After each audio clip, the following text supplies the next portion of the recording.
我最喜欢的东西是中文的汉字，因为我觉得很漂亮。I like the character Mao for cat. It's a cute character. 很可爱。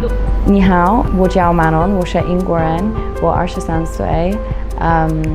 我在杭州学习中文。I'm studying Chinese at That's Mandarin in Hangzhou.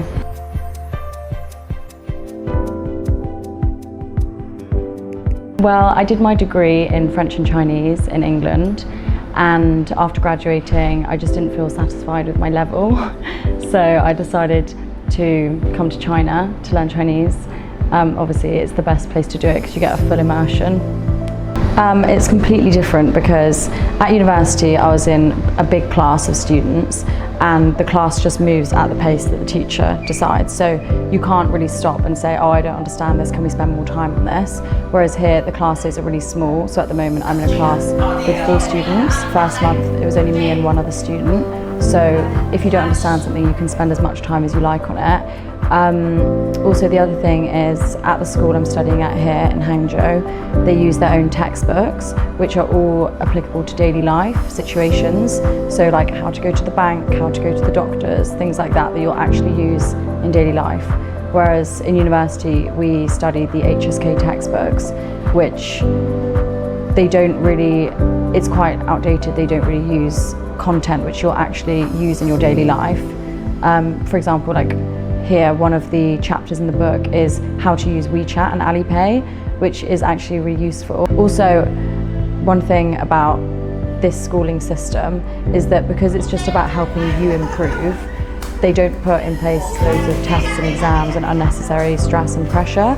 You're motivated by your own progression. So when you see the results, it makes you want to work harder and learn more.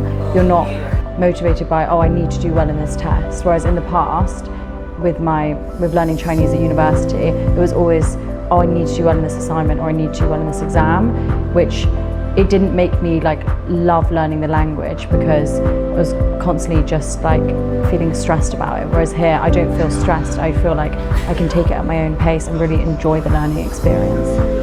I would say the most challenging part about learning Chinese for me is that because it's a pictographic language, you can't, if you don't know a character, you can't attempt to read it really. You have to learn everything by memory.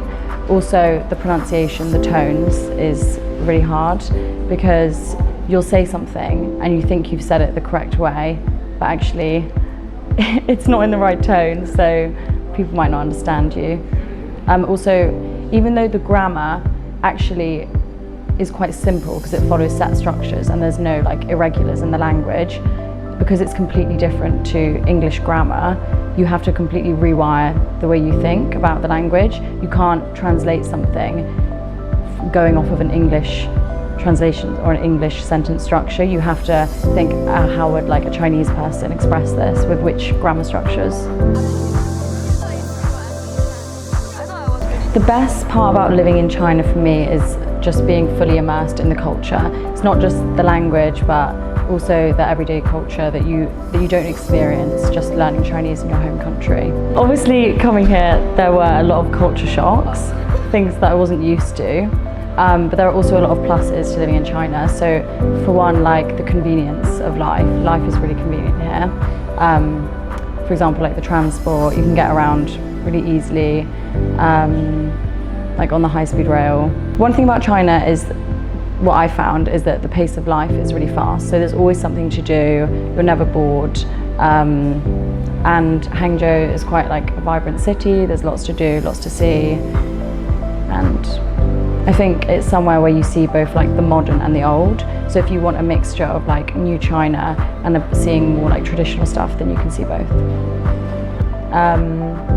The food, I think I like a lot of Chinese food, but some of it, the oil, a lot of oil in the food. Also, the weather. If you come here in the summer, be prepared to, if you're from a cold country, be prepared for the heat. Probably the fact that I am starting to see improvements. Like, there was a point before coming to China where I was like, am I ever gonna get better? I just feel like it was like at the same level, but now I can actually express myself and I can do daily interactions much better. So I see a light at the end of the tunnel. I feel like I could be fluent one day.